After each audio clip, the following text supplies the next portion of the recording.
Mira, por el apellido, ¿no? Me tocó vivir en la clase media ascendente porque tampoco era clase media alta.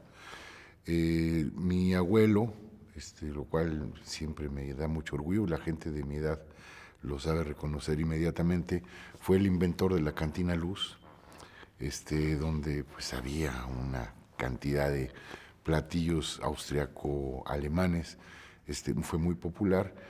Con eso, pues mi abuelo hizo una cantidad, digamos, de dinero para poder acceder. Él llegó, él era carbonero inicialmente, o sea, era proletario, y en México se convirtió en clase media, con cultura, por supuesto, de proletario, ¿no?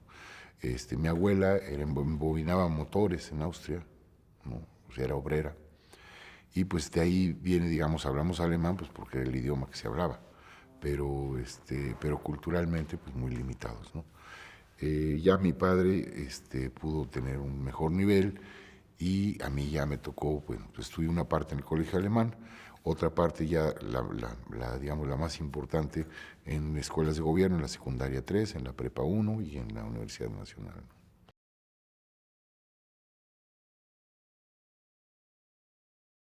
En los años 60 no, en los años 60 no. En esos tiempos estaban una serie de corrientes del pensamiento, ya digamos en la clase naciente, intelectual, joven, de 17, 18 años, 16, pues estábamos impresionados con Sartre, ¿no? Con la corriente de los vagabundos, ¿no? ¿Cómo se llama? De Kerouac, ¿no? La onda beatnik, y de ahí fácilmente te convertías en existencialista o de ahí pasabas a ser hippie, ¿no? Por supuesto, la marihuana era un elemento que iniciaba a utilizarse no en términos de divertimento, sino en términos de concentración, de una serie tenía así como un marco místico, intelectual, muy divertido, cuando menos en el grupo donde yo me movía, ¿no? Y de ahí, pues sí, era muy fácil empezar a suplantar estas corrientes de pensamiento pues por el marxismo, ¿no? De ahí hubo quienes nos fuimos por materialismo dialéctico, ¿no? Por este tipo de influencia, que compramos todos los libros chinos que llegaban a México, ¿no? Hasta los cuentos chinos escritos en chino los teníamos ahí, ¿no? Y ahí se empezaron a gestar las figuras políticas en esta clase social, ¿no? Yo, que me recuerden, ninguno de mis compañeros en el CUEC tenía una militancia política de tiempo, ¿no? Se empezaron a hacer militancias a partir del 68, yo diría del 70, ¿no? Todavía el 68 fue simplemente una sacudidota, y ya después del 70, 72, 74, pues que se armó el Ejército del Pueblo, que se armaron una serie de corrientes, digamos, políticas, con diferentes perspectivas, y se fueron metiendo. No, había uno que otro, los maestros sí, ¿no? Sí, el Partido Comunista pesaba, pesaba un buen, ¿no? Jorge Carrión era nuestro profesor, ¿no? Sánchez Vázquez fue nuestro profesor, que son, pues, pensamiento duro, ¿no? Pensamiento duro. Del Partido Comunista, pero sí, fue el momento del Partido Comunista en que se estaban peleando adentro, y entonces era un poco difícil entender esa bronca, ¿no? Sobre todo con las distintas, los distintos intereses, ¿no? De poder en los guetos de la cultura y de la medicina, ¿no? Porque ya ves, bueno, y los españoles metidos ahí, ¿no? También con sus propias ideas y sus propias líneas de pensamiento y políticas. Fue un momento muy confuso, digamos, del Partido Comunista. Era difícil afiliarse. Yo nunca fui del Partido Comunista, pero creo que esa fue la razón. No porque no hubiera querido, en esos momentos siempre tienes un deseo de pertenencia, ¿no? por eso yo creo que también el movimiento 68 fue así, porque había un deseo de pertenencia y no había posibilidades de pertenencia. Se te plantea enfrente una cosa que se antoja universal, ¿no? Que no pasaba de la banqueta de insurgentes al principio, ¿no? Pero que sí te daba esa identidad de generación y te daba esa identidad, esa falta, ese vacío político, te lo llenaba, te satisfacía, ¿no?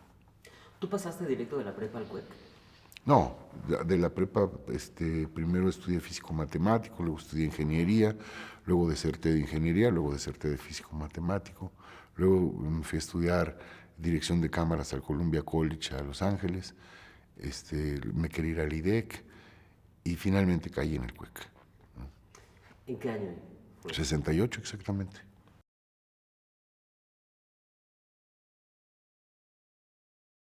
Digamos que al inicio del año, pues era una escuela pues intelectual, digamos. Esa era la pretensión y el nivel, ¿no?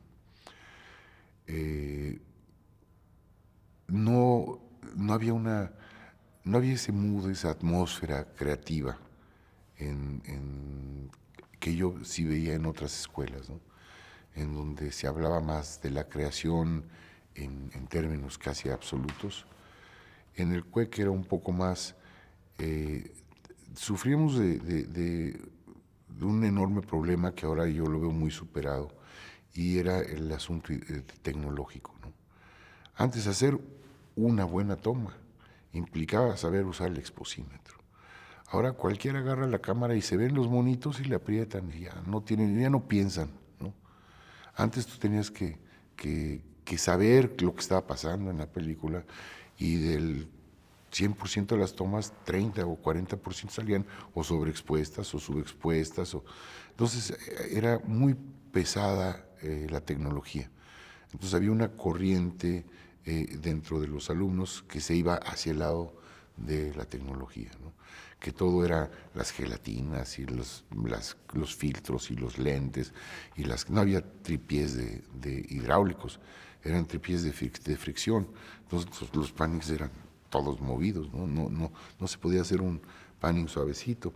Entonces había quienes estaban todo el día practicando, ¿no? Hacer un panning, porque no era posible hacerlo directamente. Ahora pues, que agarras cualquier tripié, te hace un panning casi solito, le haces así y ya se va a la cámara, ¿no? Y luego también era el problema de que el montaje era un asunto serio, ¿no? No era lo que, un poco crítica, a lo mejor innecesaria, pero lo que es ahora, ¿no? Que le aprietan, no, 2 cuadritos más, no, mejor la otra toma, ¿no? Tienen todas las posibilidades de solución y ya no piensan, simplemente juegan a probabilidades. Y entonces yo siento que en la mayor parte del trabajo, sobre todo en el trabajo, digamos, en términos del trabajo medio profesional, es muy azaroso.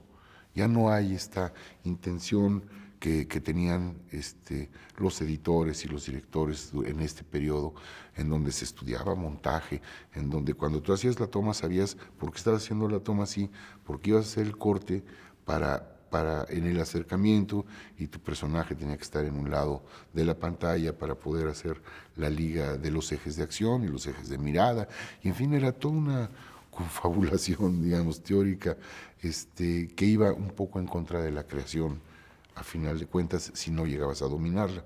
Y la otra es que no teníamos los elementos económicamente, no éramos económicamente solventes, ¿no? O sea, meterle un rollo a la cámara te costaba 6 meses de pelearlo en el CUEC para que te lo dieran, ¿no? Había en ese momento 2 cámaras, una cámara Bolex de cuerda de rollitos de 100 pies y una cámara Arriflex eléctrica con rollitos que tenía magazines de 400, pero no había más que rollitos de 100 pies, entonces se le ponía también 100 pies, ¿no? Y te veías limitado a hacer tomas de 15 segundos, se le acababa la cuerda. O sea, no podías hacer una toma, una entrevista así, jamás, o sea, era imposible, ¿no? Excepto Larry. Y con un rollo de 400 pies, bueno, pues te duraba 10 minutos, ¿no? Lo que pasa es que en ese momento todavía no había cámaras insonoras. Entonces era la cámara y ¿no? Tenías que poner la cámara en otro cuarto, poner vidrios. Luego ya empezaron a ponerse a usarse los blindajes, ¿no? Pero, pues, claro, el CUEC no tenía dinero para comprar blindaje, eran cámaras ruidosas.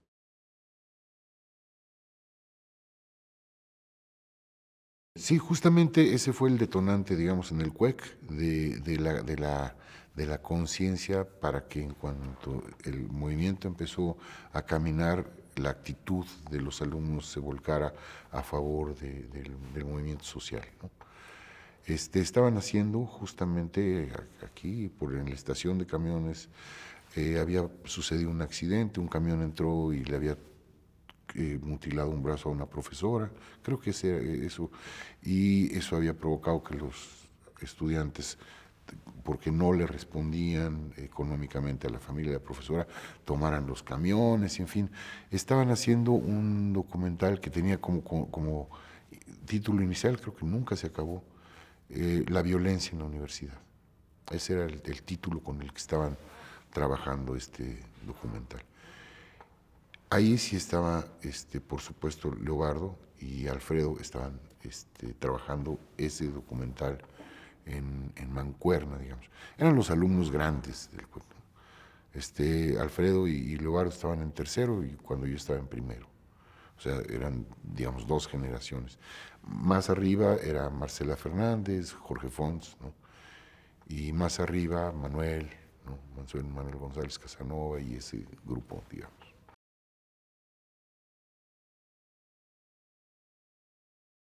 Yo creo que era como la colita del existencialismo, ¿no? Era la colita.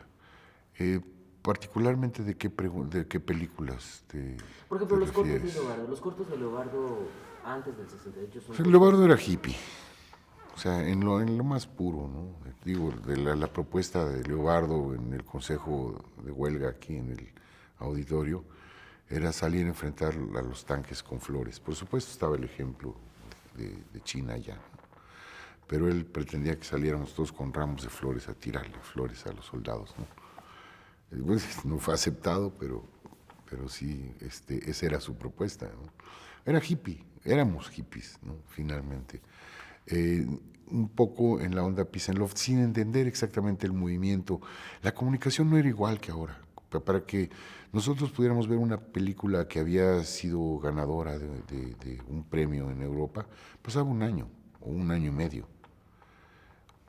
El Oscar en Hollywood, esa película llegaba, que eran las que más rápidamente llegaban, llegaba 6 meses después, 8 meses después. Y ya no digas los libros. O sea que una corriente de pensamiento nos llegaba atrasadísima. Entonces, sí, como que había una cierta intuición de hipismo, pero todavía no estaba metido el hipismo, a pesar de que ya estaba el simbolito, ¿no? De amor y paz, y en fin, esa cuestión ya estaba, fue muy cercano a Vándaro, ¿no? A Vándaro fue inmediatamente después, ¿no?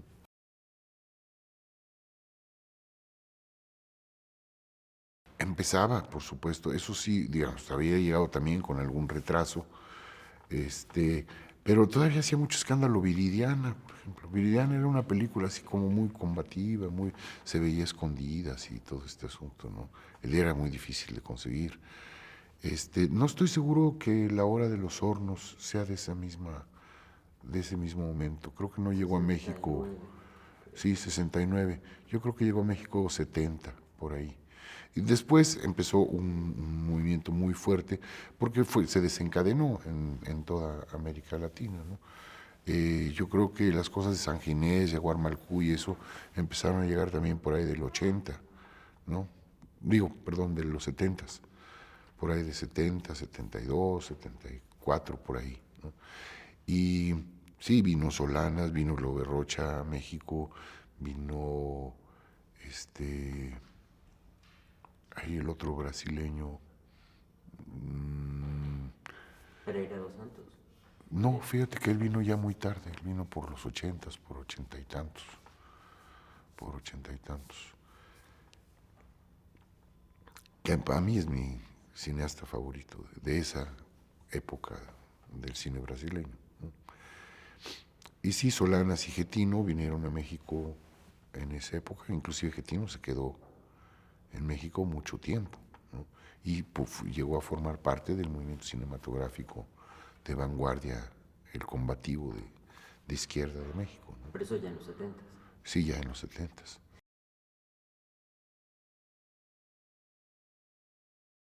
Sí. Y una serie de carencias que no se habían podido superar, ¿no? Por eso una buena parte del grito son fotos fijas, porque sí, casi todo el mundo tenía su camarita.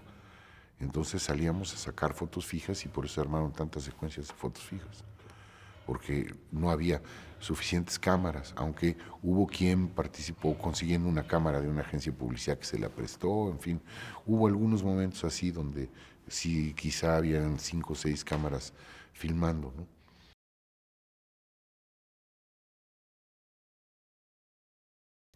Pues, realmente no, algo así excepcional, ¿no? Fue un movimiento que fue creciendo día con día.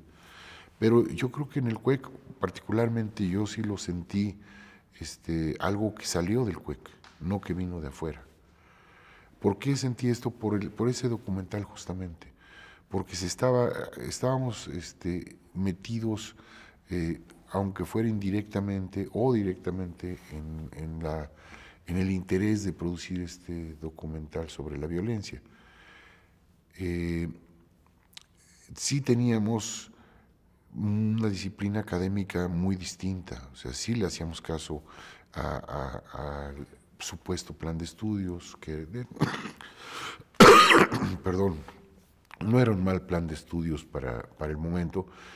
La preocupación de la escuela, quizá también la novedad de la escuela, pues hacía que tuviéramos profesores que participaban de una manera muy rigurosa y nos hacían estudiar, ¿no? Teníamos fotografía, fue el momento en que en el CUEC daban clases, o el legendario Milos Trinka, que no sé si alguien todavía se acuerda de él, pero nos daba don Manuel Álvarez Bravo, fotografía, Gabriel Figueroa, Alex Phillips Sr., guión, García Márquez, Farbeu, ¿cómo se llama? Salvador. Salvador Elizondo, Juan Guerrero nos daba clase de dirección. Todavía no había llegado la camada de los rusos, ¿no? Que así les pusimos a Gonzalo Martínez, Olhovich y Juan Manuel Torres cuando llegaron, que llegaron al CUEC, pero llegaron ya después, ¿no? Teníamos a Sánchez Vázquez, teníamos a Jorge Carreón, que nos hacían leer, o sea, era realmente clase de cine mexicano nos la daba Manuel González Casanova, y pues era ver todas las semanas una película, hacer análisis, discutirla, entregar un trabajo, ¿no? Y cine en general, historia del cine en general, nos la daba García Riera. O sea, eran unos maestrazos, ¿no? Y te hacían trabajar, entonces tenías poco tiempo de estar en otra onda, ¿no? Sin embargo, había interés, hacíamos muchos trabajos de fotografía, era lo más que se hacía porque sí teníamos un buen laboratorio bueno, yo lo veía como bueno, quién sabe ahora cómo, en ese momento me parecía fantástico el laboratorio. Hacíamos mucha foto fija, los alumnos podíamos comprar nuestro rollito en la farmacia y hacer mucho ejercicio, no así de cine. De cine nos teníamos que esperar a los 6 meses, te daban tus primeros 3 minutos, con un ejercicio que había que hacer a fuerzas, ¿no? Que era una persecución. Entonces tenías que hacer una persecución con tus compañeros y filmarla para después poderla editar y que fluyera perfectamente narrativamente. Ahora tú le sales con eso a un alumno y no, o sea, y 3 minutos, digo, un rollo de 3 minutos para que te queden 20 segundos o 30 segundos de secuencia, pues ya no tiene ni sentido, ¿no? Un rollito de mini DV te dura 1 hora y te cuesta 60 pesos, cualquiera lo puede comprar. La cámara la tiene el tío, el abuelito, cualquiera tiene una cámara, ¿no? Sí hay que ver esa perspectiva. En ese tiempo costaba muchísimo trabajo poder ver una imagen que tú hiciste. No existía el videotape, por supuesto, no existía. Entonces, o era así o era así. Fue cuando surgió la corriente esta de los superocheros, ¿no? Ya el 8 ya estaba superado y ya existía el super 8 por esa razón, ¿no?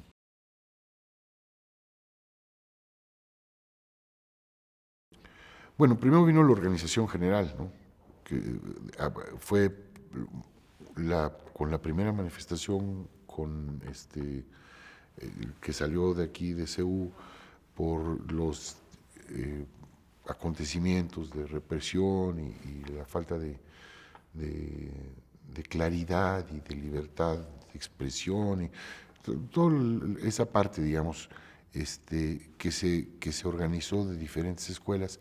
El CUEC todavía no participaba de lleno, todavía no estaba en la organización del Consejo Nacional de Huelga, o sea, todo esto se fue haciendo poco a poquito, ¿no?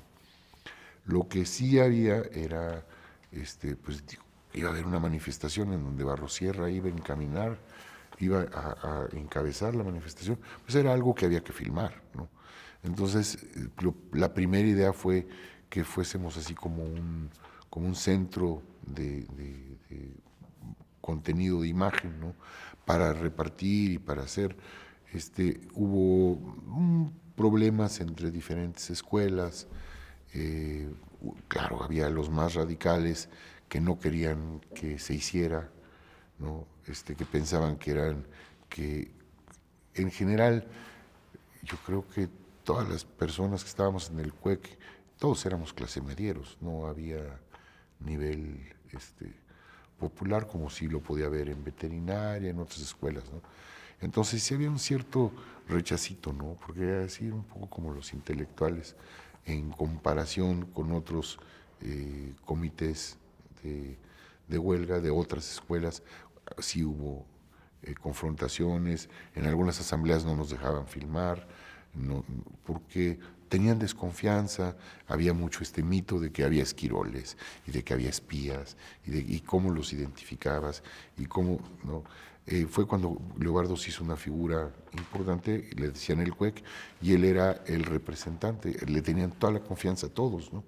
Eso era muy importante, porque llegábamos cualquier otro, si no te conocían bien o si no eras una imagen pública, pues Leobardo se la vivía en el comité, todo el mundo lo conocía, todos los representantes de los diferentes comités de las diferentes escuelas, y eso pues le daba una presencia al CUEC distinta. Por un lado lo que estábamos haciendo y por el otro lado la figura que era Leobardo, ¿no?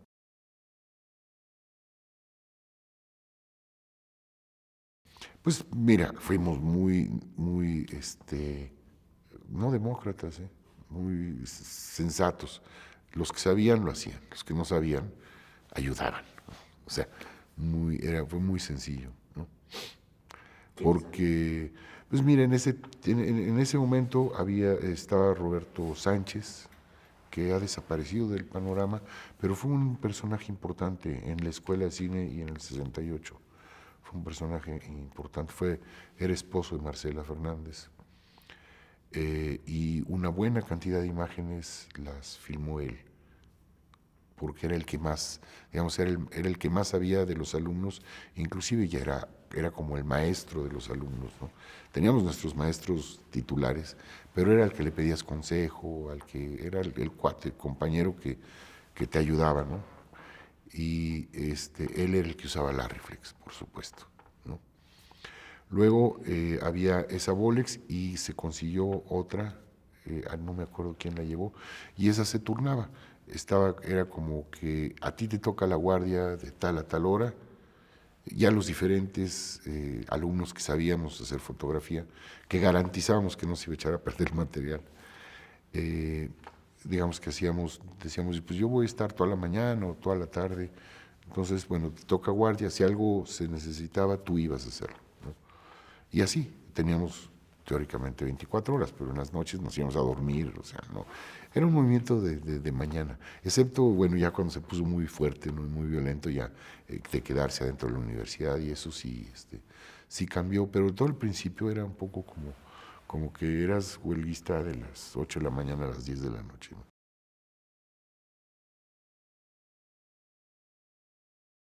Sí, claro. ¿Recuerdas alguna toma tuya? Sí, hay varias. ¿Sabes con quién salía yo mucho? Con Pepe Rovirosa. Casi siempre cuando él salía, yo iba con él con la cámara. Y sí, cantidad pues no sé, así como que identificarla. Hay alguna serie de tomas en Reforma, donde estábamos arriba de un camión. Esa vez iba Leobardo, Pepe y yo. Tomas desde la ventana del público, de la gente, cómo se manifestaba a favor, saludaban así como si fuera la entrada del circo a México, ¿no? Salían de las oficinas a hacer enorme fiesta, ¿no? Porque estaba pasando la manifestación. Todo lo contrario de lo que pasa ahora, ¿no? Realmente la gente se juntaba a ver la manifestación. Esas escenas, me acuerdo, de la parte de la manifestación silenciosa, cuando llegó el ejército, también ahí tuve me tocó la cámara. Me tocó también cosas de los domingos, varios domingos en CU, la pinta del mural, por ejemplo, en la estatua bueno, en lo que fue, que estaba cubierta con lámina, los festivales que se hacían en la explanada, esas cosas también grabé, filmé.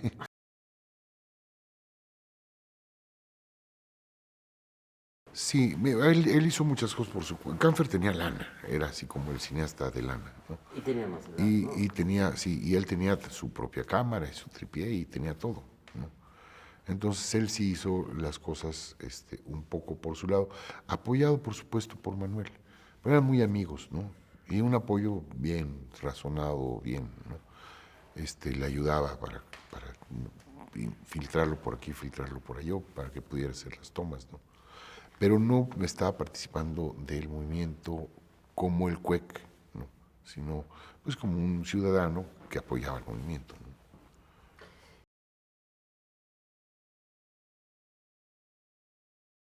El material virgen salía de la bodega del CUEC, ya se tomó, o sea, como en todas las escuelas, tomamos la escuela, se contabilizó, digamos, el material, se vio la cantidad de material que había y pues de ahí se sacaba y de ahí se destinaba al...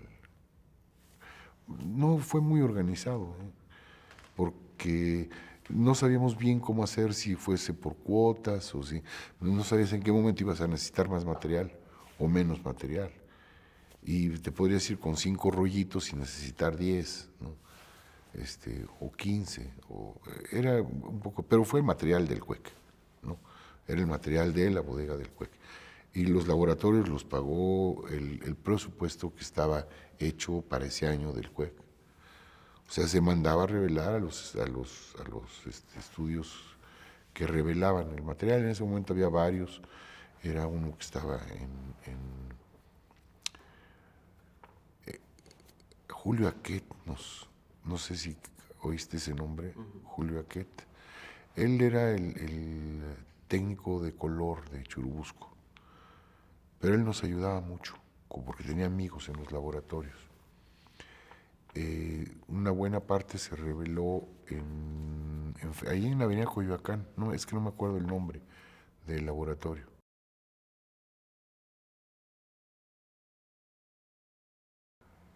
Sí, por supuesto. Estaba, se mandaba a revelar y había un acuerdo, ellos iban a cobrar a la universidad y la universidad tenía que pagar, ¿no? Sí hubo algunos casos en que se juntó dinero y se sacó material porque había una cierta urgencia y se pagó 1 o 2 rollitos, pero fue el presupuesto escolar, digamos.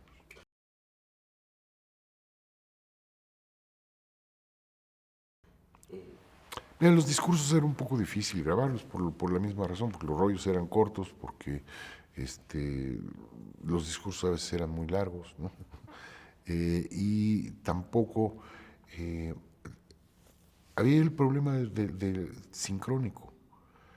Se grababa con una máquina independiente a la cámara y particularmente en esa época se debía de haber usado una Nagra, pero el CUEC no tenía Nagra.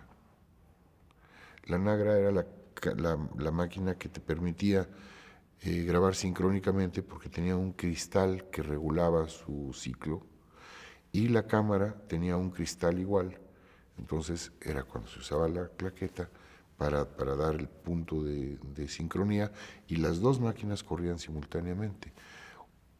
Había también la versión de que de la grabadora mandaba ese pulso a la cámara, perdón, la cámara le mandaba su funcionamiento de ciclaje con las variaciones que tuviera y la grabadora lo grababa y después se autorregulaba en la reproducción. Y esa era la otra manera de sincronizar. Era muy complicado y nosotros no teníamos el recurso. Entonces, lo que pasaba es que Radio Universidad grababa los discursos, la voz de los discursos, y luego nos pasaban la cinta. Nosotros filmábamos cachitos y después buscábamos cuál parte correspondía y se sincronizaba como se podía. A veces sincronizaba bien, a veces había que hacerle tru-tru para sincronizarlo. Ahí fue la labor de Ramón Oparta y fue importante. Fue la primera vez que se editó algo realmente en el CUEC, ¿no? Y el maestro, de ahí salió maestro Ramón, porque Ramón fue a editar El Grito y ya se quedó como maestro y ahora es pues, uno de los personajes más pintorescos del CUEC, ¿no? Además de importante. ¿Sí?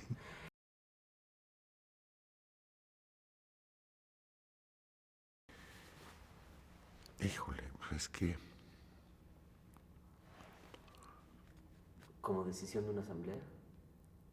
No, es que en la asamblea se tomaban muchas decisiones, que después cada quien las interpretaba de su propia forma, ¿no? Pero ¿La asamblea del sí, CUEC o la del CNH? es que eran las dos cosas. O sea, la asamblea del CNH influía a la asamblea del CUEC. Pero en la asamblea del CNH había algunos representantes, a veces iba Leobardo, a veces iba Carlos González, a veces iba Roberto, iba también una buena cantidad de veces. Cuando se hacía la asamblea en el CUEC se pasaba la línea, ¿no? La información de lo que se había decidido. Y no recuerdo exactamente cómo sucedió, pero la, la, la idea era poner el material al servicio del interés, digamos, popular, ¿no? Más que del nivel personal o creativo. Porque sí se vieron algunas tomas que a mí me parecía correcto que se hicieran, que eran muy interpretativas del momento, ¿no? Una de las que yo creo que todo el mundo que ve El Grito recuerda, además de las de violencia, de la mano, ¿no? Con la B desde arriba del camión y que el camión está muy... Esa es una toma así como que obviamente está puesta, ¿no? Pon la mano, ¿no? Y se nota que está puesta y todo eso, pero es una toma emblemática. Digamos que esa postura que pudo haber existido, que de hecho existió, de tratar de interpretar estéticamente o creativamente el movimiento, se quería cortar, ¿no? Esa era la razón, ¿no? De fondo, que no hubiera, citando al maestro Ayala Blanco, excreción personal, ¿no? Sí, que realmente se pusiera al servicio del movimiento y sirviera de comunicación, porque estaba la cargada de la comunicación de los medios, particularmente la radio, Televisa, el periódico, que hacían su propia versión de lo que estaba sucediendo. Y esta falta de información, se empezaron a hacer estas comunicaciones para pasar en las distintas escuelas con un contenido que correspondía más a nuestros criterios y al criterio del Consejo. Y ese es el material que se tenía que hacer aparte. El documental en general, El Grito, no estaba planteado, ¿eh? Eso fue después. O sea, estaba hacer comunicación entre las escuelas y comunicación para los estudiantes de lo que estaba sucediendo y utilizar los recursos de la universidad, particularmente del CUEC, para hacer eso. Pero la idea de hacer una película con estos materiales surgió un poco después, ¿no? Y también fue en asamblea, y Leobardo se ganó en asamblea el título de director de la película. No fue así de que él tomó, bueno, él tomó la iniciativa efectivamente, pero fue a través de una asamblea y quién lo dirige, y se le encargó, digamos, la asamblea le dio la responsabilidad de hacerlo, ¿no?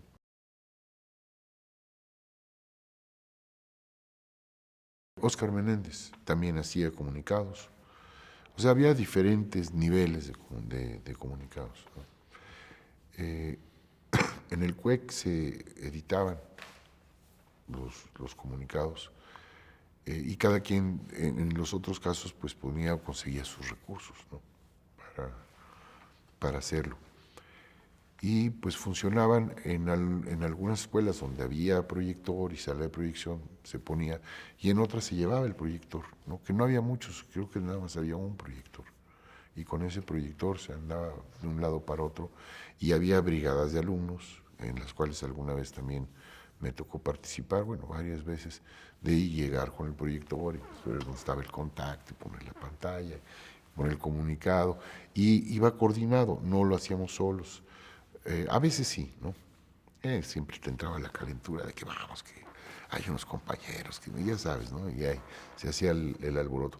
Pero cuando se hacía, digamos que correctamente, de acuerdo a la organización, era que alguien del comité, del consejo, venía, entonces se presentaba, se pasaba el comunicado y después se debatía. No era nada más de que véanlo y nos vamos, no. Y entonces llegaba alguien que tenía la información más fresca, por supuesto volanteo y en fin, todos los demás elementos de comunicación, todos simultáneos, ¿no? Y se hicieron comunicaciones, bueno, en el mismo Tlatelolco, en las paredes de los edificios afuera, en el centro de la ciudad, en distintos lados, en lo que fue la Prepa 1, ¿no? En San Ildefonso, en la Prepa 5, acá en Cuapa, por todos lados se estaba, en sindicatos, sí, digamos, había, dado la pobreza de recursos, había una gran actividad.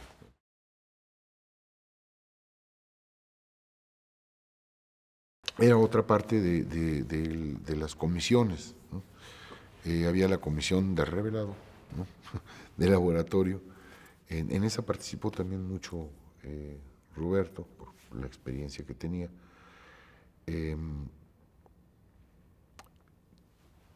Había rollos de 35 milímetros que se vendían así que eran de 100 pies y unas cajitas de donde se cerraban en cuarto oscuro, sacabas la punta del material, lo metías en el rollito lo metías en un lugar cerrado a la luz y le dabas vueltas y se llenaba el rollito. Te cabían como 35, 40 fotos.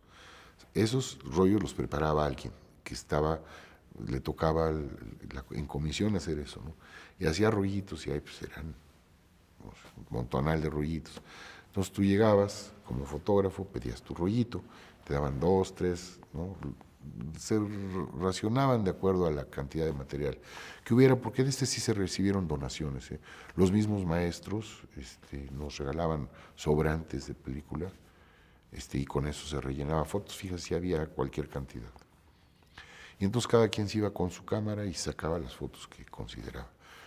Llegaban los rollos y había en el cuarto oscuro del CUEC, también había turnos de laboratoristas, digamos, de los mismos alumnos y profesores, ¿no?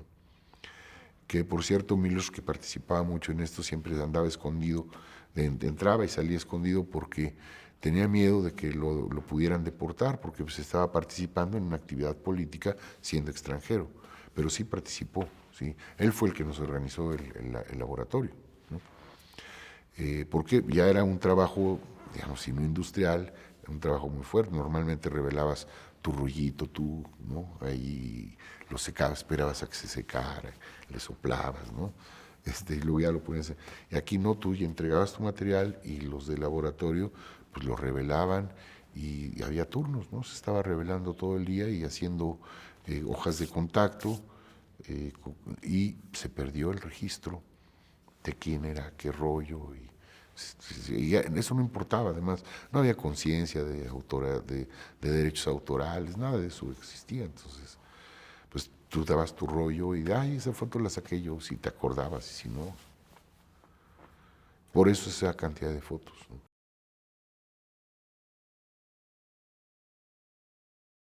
Sí, a mí me agarraron ahí.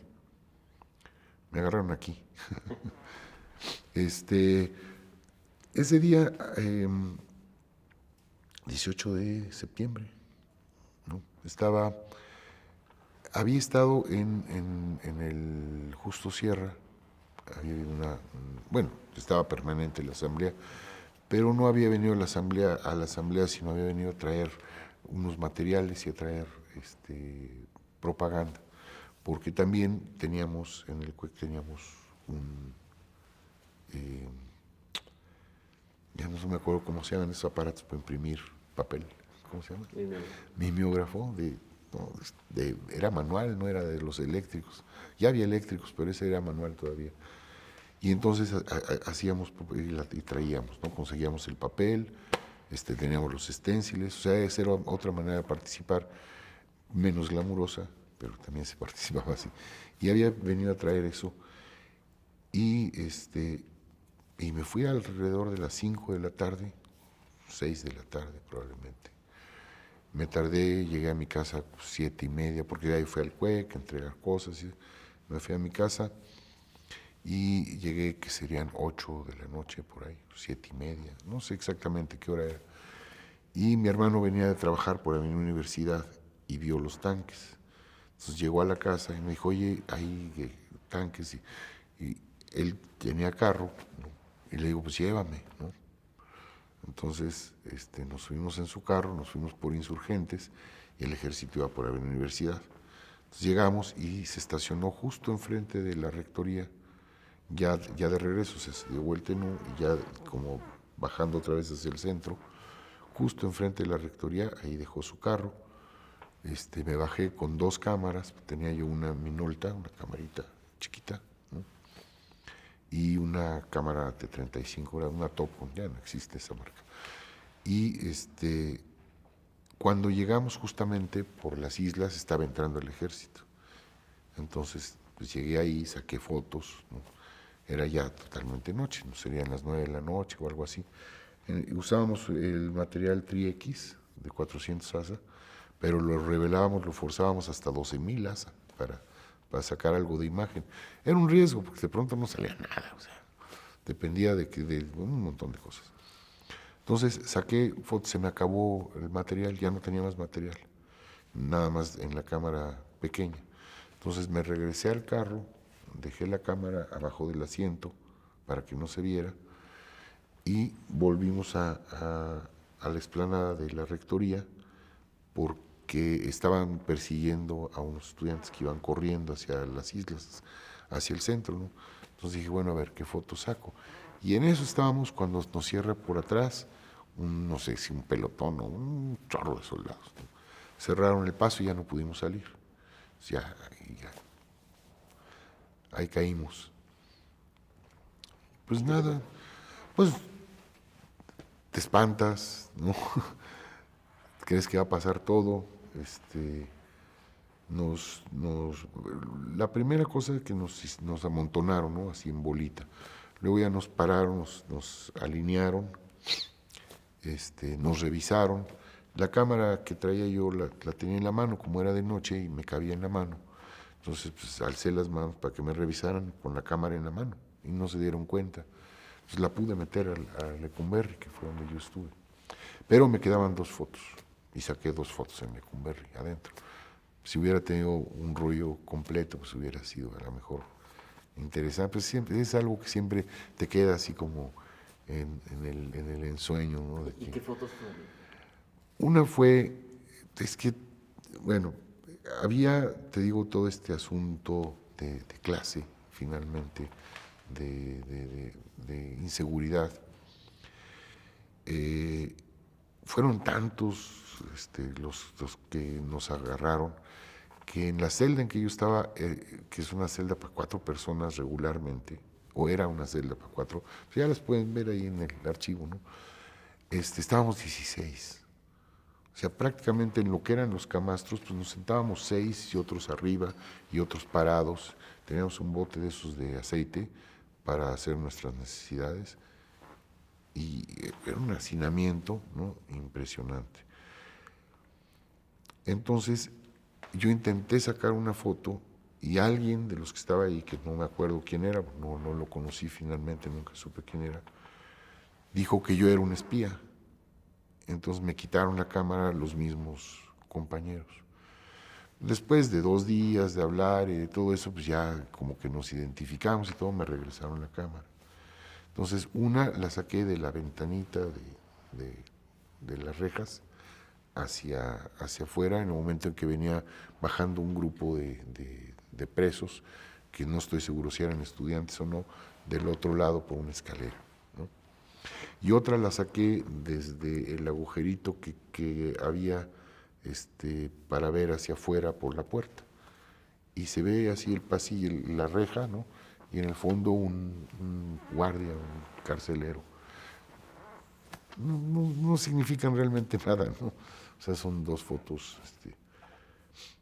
Pero después nos tiraron en el suelo, en la explanada. Pues, te golpeaban con las culatas, pues, no podías estar hablando, te pateaban la cara, te pateaban donde caía, ¿no? Pero pues en esas te pateaban la cara. Luego nos empezaron a llevar por grupitos en las Julias famosas, las camionetas. Bueno, a mí me tocó en Julia, no sé si hubo otro tipo de transporte, pero a mí me tocó en una Julia, muy chiquitas, eran unas camionetas chiquititas. No sé cuántos íbamos, 8 o 10 en la camionetita ahí amontonados. Por supuesto espantados, había quien lloraba, no, hubo quienes se orinaron de la impresión, ¿no? Porque sí es muy desagradable de noche, golpeado, que no sabes qué va a pasar exactamente, con ya los antecedentes que venían, ¿no? Ya nos llevaron toda la noche, no sé, a las 5 de la mañana o a las 6, finalmente me di cuenta que ya estábamos en Lecumberri, ¿no? Con todo el camioneta entramos. Ya nos metieron en las celdas y pues eran la amenaza, ¿no? De que te hacían preguntas, te pasaban primero con supuestamente abogados o no sé, pero señores de corbata, ¿no? Las mesas de cemento que estaban en los patios, ahí estaban varios sentados con máquina de escribir, entonces, que cómo te llamas y toda la identificación, que qué haces ahí, y quién era el jefe, que ya sabes, una serie de preguntas. Así nos trajeron varios días, 2 días. Y luego con la onda de que nos iban a fusilar, te sacaban en la mañana, a las 5 de la mañana, o tempranito, no sé ni qué hora era, con mucho frío, te obligaban a quitarte la ropa, te formaban contra la pared. Bueno, lo hicieron una vez, pero fue espantosa, ¿no? Y con agua de manguera, ¿no? Helada a esa hora. Sí. Hubo varios que se desmayaron, era una sensación muy desagradable. Y después seguían con las preguntas, si es la comida espantosa, ¿no? Incomunicados. Yo pude hacer un mensajito en un pedacito de papel de una cajetilla de cigarros que le di a un médico que me dio confianza y sí, afortunadamente le pudo hacer llegar a mi mamá el mensaje de que estábamos ahí. Mi hermano, que era contador, bueno, sigue siendo contador, pero pues él andaba de traje, de corbata y todo, ¿no? Yo andaba con la facha del juec, ¿no? Y los dos nos llamamos igual, ¿no? Él se llama Antonio Leonardo y yo Antonio Federico. Entonces en las declaraciones, pues aquí había alguien que estaba duplicando algo, ¿no? Entonces él pues por la misma facha y por lo que platicó y todo, lo soltaron antes que a mí y pensaban que yo era otro, que yo no era el que decía que era. Y eso me ocasionó pues que me hicieran más interrogatorios y me tuvieran más tiempo, ¿no? ¿Hasta cuándo estuviste? No, fíjate que no me acuerdo de la fecha exacta, porque se perdió y nunca, no la apunté, pero yo creo que estuve como hasta 4 o 5 de octubre. Después del 2 de octubre. Sí.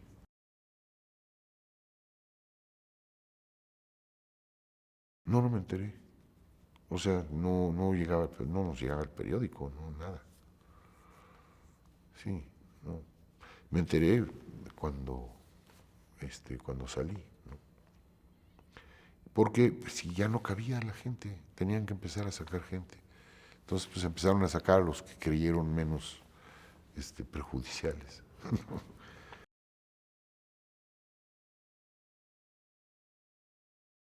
Ese lo revelé. Yo en mi casa tenía en el baño, pues no era un laboratorio, pero en el baño tenía mi tanque revelado, lo revelé, pues vi las fotos y nada, no hice nada, no me gustaron y me sentía decepcionado, ¿no? Lo que pudo haber sido así como una superaventura fotográfica, pues no lo fue, ¿no?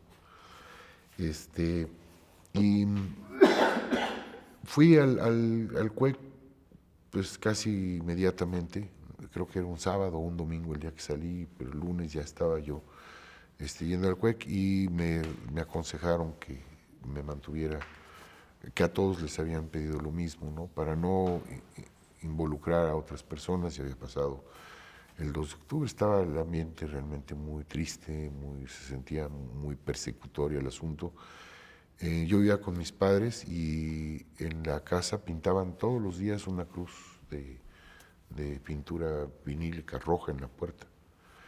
Y eventualmente, cada tercer día o algo así, llegaba un sobre de papel Revolución y adentro tenía una hojita con una cruz roja pintada también. Y lo echaban por abajo de la puerta. Eso duró como un año, como un año. Ya hasta dejábamos la cruz, ya nada más la repintaban, ¿no? Y nunca vimos, era muy de madrugada, muy en la noche que lo hacían. Y sí te sientes acosado, no te dan ganas de moverte, ¿no?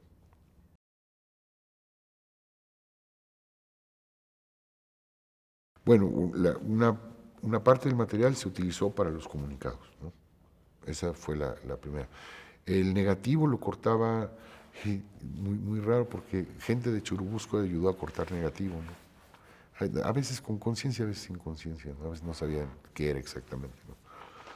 El negativo se recuperó, se metió en latas y se distribuyeron las latas entre algunos que guardamos material por un periodo, ¿no? Yo guardé 2 latas, le cabían 2 rollos a cada lata de 1000 pies, son como que, ¿cuántos? 4000 pies de material. Y lo que hice fue envolverlas en plástico con esparadrapo, no había masking tape, no había gaffer tape, con de la farmacia, ¿no? De ese que se usaba para las benditas, ¿sí?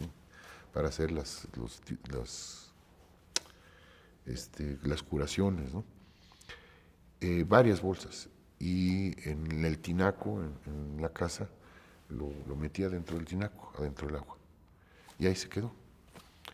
Y no sé cuánto tiempo después, claro, había muy pocas personas que sabían quiénes tenían el material. Que yo estuviera enterado, solo Leobardo sabía que yo tenía, ¿no? Y yo no sé si Leobardo sabía que otro tenía también, como que se distribuyó y no... Era parte de la disciplina no preguntar, no sé si se puede uno explicar. O sea, hacíamos el juego de la clandestinidad, no siendo clandestinos, ¿no? Pero había ciertas cosas que, como esto, ¿no? No era conveniente que todo mundo supiera quién tenía material en su casa, ¿no? Entonces, el que distribuyó el material lo hizo de una manera discreta y nosotros no ni contábamos ni preguntábamos, ¿no? Como disciplina, ¿no? Entonces no te podría decir más acerca de eso, excepto que vamos a editar la película. Bueno, todo eso se vio venir porque se hizo la asamblea, se decidió en la asamblea que fuera Leobardo, que se hiciera una película. Primero que se hiciera una película, que se hiciera de la duración que fuera, no sabía si iba a ser un largometraje o que un documental acerca del movimiento con el material que se había filmado durante el movimiento en el CUEC. Y entonces fue que se llevó el material de regreso al CUEC, se hicieron nuevos roches de algunos rollos y empezaron a editar,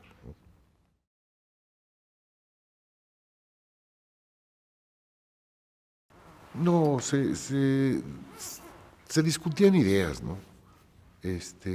Pero era muy difícil, entonces se le dio el voto de confianza de que lo hiciera, ¿no?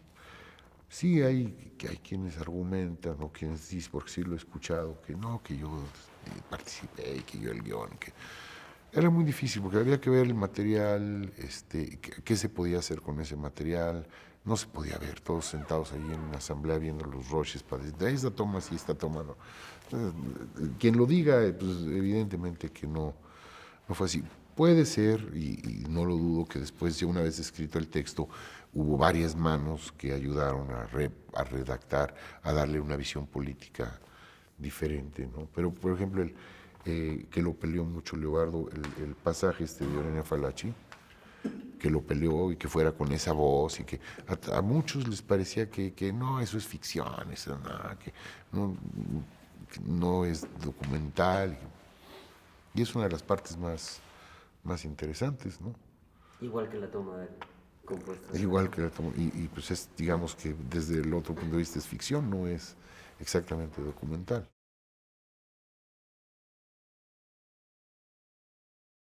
A mí sí me afectó, a mí sí, a mí en lo personal sí me afectó, digamos que inclusive mi primer corto que debe estar por ahí era de ese corte de hipismo, ¿no? Que eran, te digo, cortos que se hacían con un rollito de 3 minutos, lo que te alcanzaras a hacer. Este es un personaje que camina en un desierto, llega y pone una mesita y se sube y empieza a hablar. Y cuando se abre la toma es un desierto que está sembrado con flores de papel y se acaba, ¿no? Digo, es una idea completamente hippie, ¿no? Digamos que esa era la corriente, ¿no? de pensamiento. Y yo creo que quizás siempre si me muera hay así como una cierta reflexión del cambio del cine hacia dónde creía yo que debía de irse, ¿no? Y creo que sí en esa película está un poco ese asunto.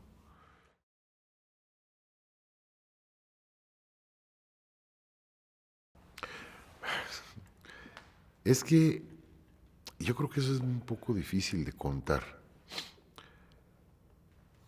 Entró una onda democrática, ¿no? En el CUEC después del 68.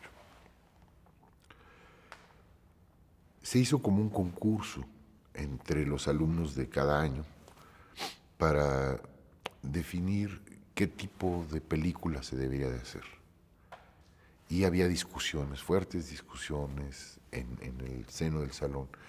Y yo me saqué, con mi guión, de Quizás siempre se me muera, me saqué la oportunidad de hacer la película, dentro del salón. O sea, el material que había, que eran unos cuantos rollitos para cada quien, se hizo un batch, una bolsa, y esa bolsa se le dio el grupo, se la dio a alguien para que hiciera su película más larga, ¿no? Entonces, esa película tiene, además de ese asunto, tiene acumuladas todas las discusiones, tanto de café como de salón, acerca de lo que debiera ser el cine. Inclusive tiene muchas citas, algunas visuales, otras verbales, otras de las dos, como la de el personaje que están escuchando a una grabación de Fidel Castro aquí en un lugar por aquí por Ceú, y que al final cuando acaba y empiezan los aplausos se levanta y dice, ¿no? Levantando la mano, Castro ha dicho, como en Los Carabineros, ¿no? El personaje después de escuchar a Lenin, Lenin a di, ¿no? O sea, juego tratando de ser corriente universal, en fin, toda una serie de reflexiones acerca de para dónde debería de ir el cine, ¿no?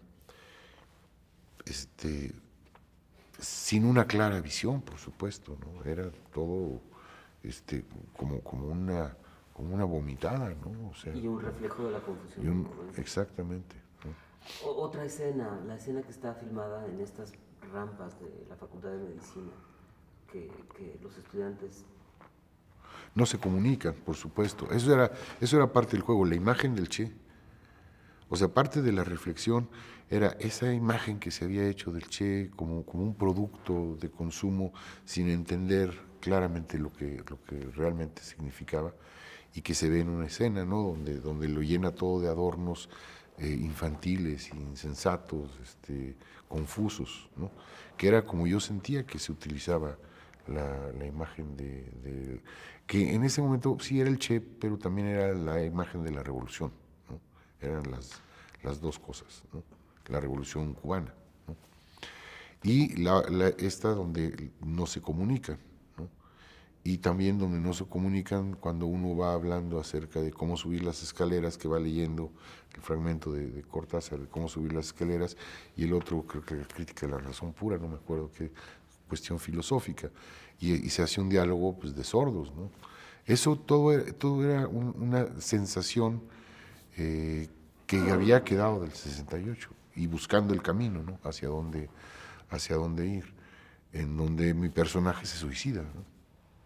Pero no se suicida porque aparece hecho un guiñapo pidiendo limosna en la calle, ¿no?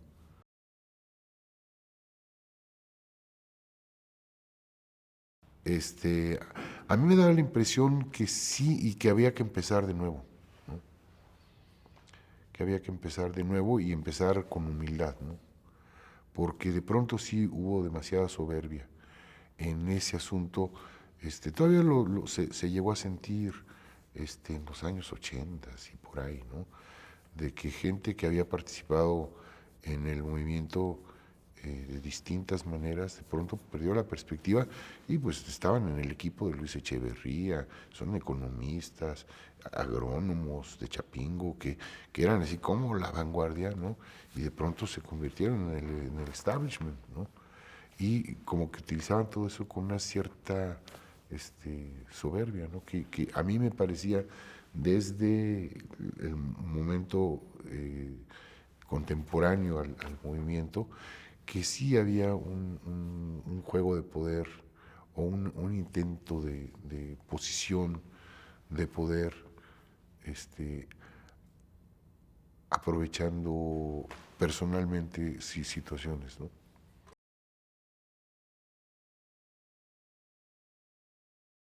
Una cosa era la influencia de la Revolución Cubana, ¿no? Eso digamos que era una parte.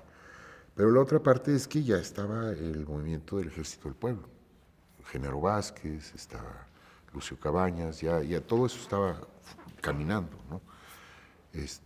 Algunos compañeros pues fuimos, digamos, parte de la guerrilla urbana que no hacía más que alimentar tanto económicamente como con productos y aparatos la guerrilla pues, en Guerrero y pues una buena parte de los insumos que quizá todavía eventualmente pueden estar ahí enterrados en Chiapas, pues salieron de ahí, ¿no? Hacíamos latas de leche estancas, ¿no? de leche en polvo, latas de atún metidas en tambos de aluminio perfectamente selladas, y alguien más las sembraba con mapas en las sierras. Así iban caminando con 200, 300 kilos de víveres y dejándolos sembrados en distintos sitios para tener recursos y poder huir, ¿no? O sea, una guerra de guerrillas muy a la vietnamita, ¿no? Con las enseñanzas de Giap Van Duren, que era, digamos, la política y lo que se leía en ese momento. Entonces, esa era la experiencia, pues tenía que estar de alguna manera presente, pero con ese velo finalmente, ¿no? De que no había, lo sigo pensando, una guerrilla desligada del movimiento popular, pues no va a ningún lado, ¿no?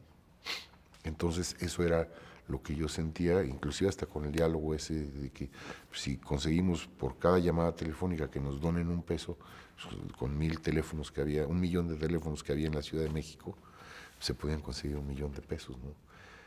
Que algunas de estas eran realmente propuestas hasta en asambleas, ¿no?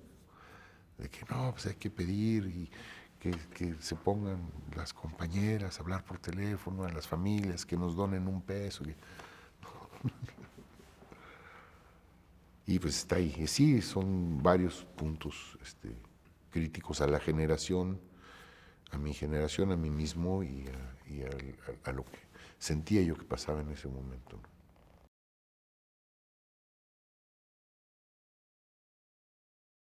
Pues es lo que te deja la vida, ¿no? Pues es lo que te toca. O sea, qué bueno que me tocó. No, yo no lo elegí, realmente estaba yo ahí y ahí me tocó. Yo no sé qué hubiera pasado si no lo vivo, o sea, no, realmente no entro en ese nivel de... Me siento muy, pues, qué bueno que me tocó vivir esa experiencia, ¿no? Y que no me tocó otra, pero no sé cuál hubiera sido la otra, si hubiera sido mejor o peor, ¿no? Muy difícil decir que me dejó o no me dejó algo. Pues me dejó lo que soy, ¿no?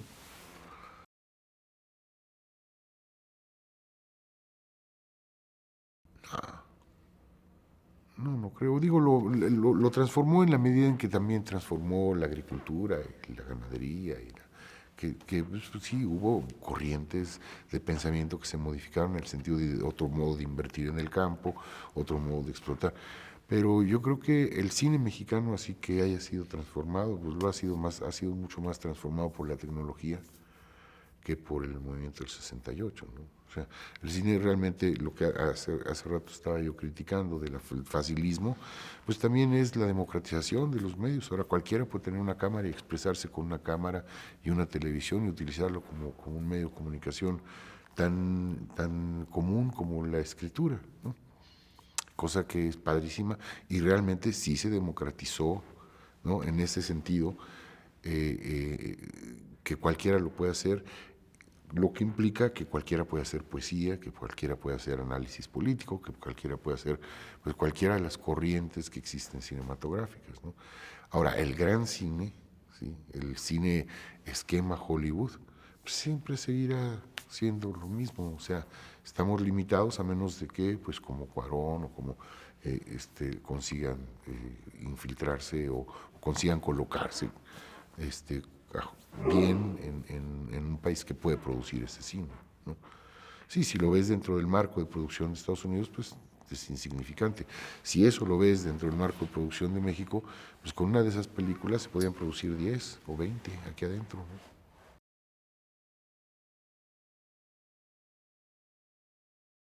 De hecho, no había cine independiente. Había alguna experiencia, probablemente El Brazo Fuerte, Giovanni Corporal, creo que es una película que se había hecho en condiciones así, pero no había cine independiente. Estaba la experiencia de Redes, que había sido una película financiada por la SEP, pero dentro del esquema de producción cinematográfica de Churubusco, digamos, comercial, ¿no? Pero el cine independiente empezó después, no lo modificó, si pudiéramos decirlo de alguna manera, probablemente lo generó, ¿no? Generó la posibilidad, la confianza de decir, se puede hacer cine aunque no tengas apoyo, ¿no? Que esa era la primera posición. Vamos a hacer cine en 16 o en 8 o en Super 8, porque no había posibilidades de entrar al cine. El sindicato estaba cerrado, cerrado absolutamente. Ni siquiera lo podías pretender, o sea, no tenía sentido. No ibas a conseguir ningún tipo de simpatía, ¿no? Entonces se empezó a hacer cine independiente, por un lado, por la imposibilidad de entrar a la industria. Por el otro lado, porque los temas de la industria eran temas que ya a este grupo de población joven no le interesaban. Si ves, ese momento eran pues, prácticamente las peores películas de ficheras, las que se tenían, las que producía en la industria mexicana, ¿no? Entonces, surge la necesidad de expresar otras ideas y al no tener los recursos, pues empiezan a hacer toda una serie de esquemas, ¿no? Desde las cooperativas, que fue el más eficiente de todos, hasta grupos de trabajo, ¿no? Como lo de Maldonado, ¿no? Que era un grupo que aprovechaba recursos de Chapingo y recursos de aquí, recursos de allá, más lo que ellos ponían y hacían películas. O Octubre, que usaba material de la universidad, ¿no? Del CUEC, ¿no? O yo, que trabajaba como loco para juntar la lana y ponérsela a una película, ¿no? O sea, o como Raúl Canfer también, que aunque él siempre fue coproducción con la universidad. No hay, tenía parte de producción, pero siempre era coproducción con la universidad. Yo excepto quizás Siempre si me muera, que fue trabajo escolar. Las demás películas las produje yo mismo. Bueno, la parte de la lana es lo de menos, con la organización de la gente que participó gratis, ¿no?